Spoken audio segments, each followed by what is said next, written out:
Hello বন্ধুরা, সিম্মি কিচেনে সবাইকে নমস্কার জানাই, সবাইকে শুভ সকাল জানাই। দেখো আজকে বাজার থেকে কি নিয়ে আসছে, কি রান্না করি, ভিডিওটা সম্পূর্ণ দেখতে থাকো। বাজার থেকে দেখো নিয়ে আসছে বাটা মাছ। বাটা মাছটা কাটা ধোয়া হয়ে গেছে, মাছি পড়ছে, ঢাকনা লাগিয়ে দেবো। এখানে ছোট আলু নিয়েছি, ছোট আলু দিয়ে কুমড়োর ডগা দিয়ে রান্না করব। এখানে আমি ছোট আলুটা কেটে নিয়েছি, এখন ডগাটা কেটে বেছে ধুয়ে নেব ভালো করে। তোমরা আগে দেখতে থাকো। মাছটা এখন মেখে নেব স্বাদ মতো নুন দিয়ে, হলুদ গুঁড়ো দিয়ে।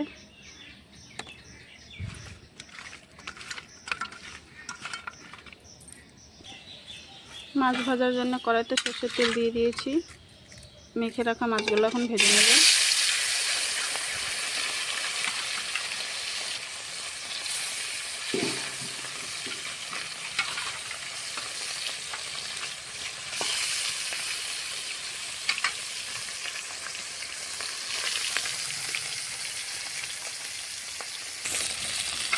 মাছ এক সাইডে ভাজা হয়ে গেছে, মাছটা এখন উল্টিয়ে দেবো।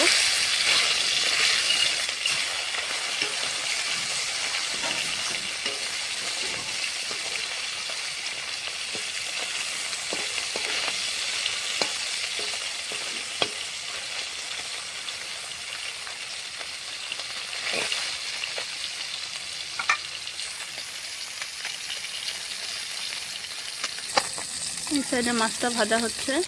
আমি এখানে সবজিগুলো ধুয়ে নিয়েছি, ছোট ছোট আলু কেটে ধুয়ে নিয়েছি। এখানে কুমড়োর ডগাটাও কেটে ধুয়ে নিয়েছি ভালো করে। মাছগুলো ভাজা হয়ে গেছে, নামিয়ে নেব।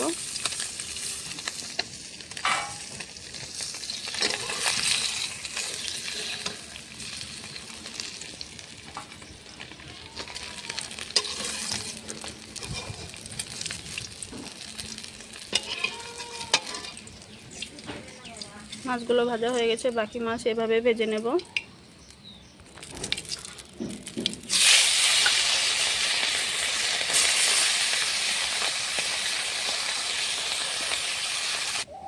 সম্পূর্ণ মাছ ভাজা হয়ে গেছে।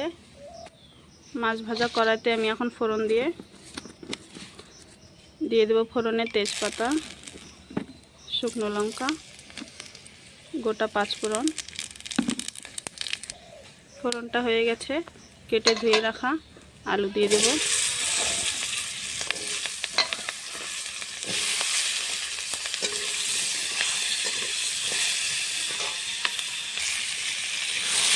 আলুটা নেড়ে চেড়ে দিয়ে দেবো স্বাদ মতো নুন।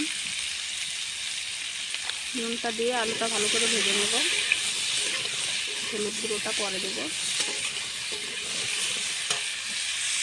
এখানে আলুটা ভাজা হচ্ছে, ততক্ষণ আমি মশলাটা করে নেব। মিক্সারে দিয়ে দেবো কটা আদা, জিরে, কটা পাকা লঙ্কা, দিয়ে দেবো হালকা করে জল। আমি এটা পেস্ট করে নিই। আলুটা ভালো করে ভাজতে ভাজতে আলুটার চোখাটা আলাদা হয়ে যাবে আলুর থেকে।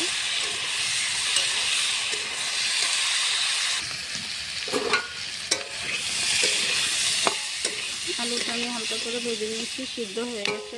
হাফ পরিমাণ কেটে ধুয়ে রাখা শাকটা দিয়ে দেবো।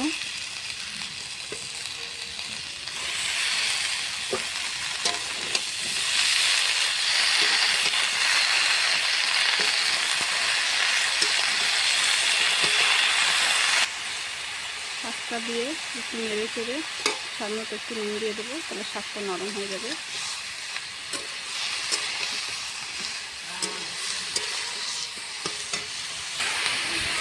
আলু দিয়ে শাকটা দিয়ে ভালো করে ভেজে নিয়েছি। দিয়ে দেবো হলুদ গুঁড়ো,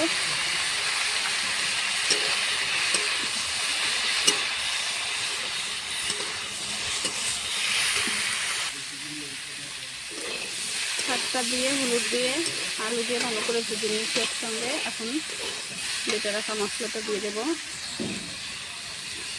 আদা, জিরে, লঙ্কা বাটা,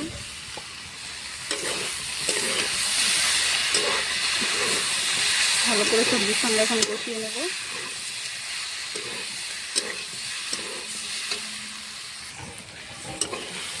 আলু দিয়ে ডোগা দিয়ে মশলা দিয়ে ভালো করে কষানো হয়ে গেছে।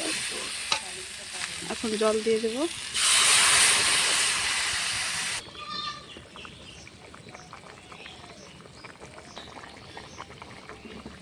তরকারিটা ভালো করে ফুটিয়ে নিয়েছি। এখন ভেজে রাখা সম্পূর্ণ মাছগুলো দিয়ে দেব। মাছটা দিয়ে আমি ভালো করে ফুটিয়ে নেব তরকারিটা।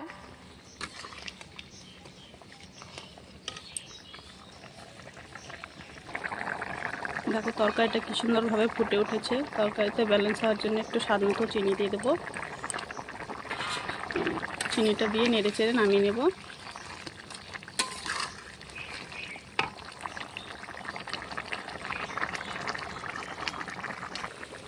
তরকারিটা হয়ে গেছে, আমি এখন নামিয়ে নেব। তরকারিটা দেখো রান্না হয়েছে, কি সুন্দর কালার এসছে। ঘরোয়া পদ্ধতিতে রান্না করেছি তরকারিটা।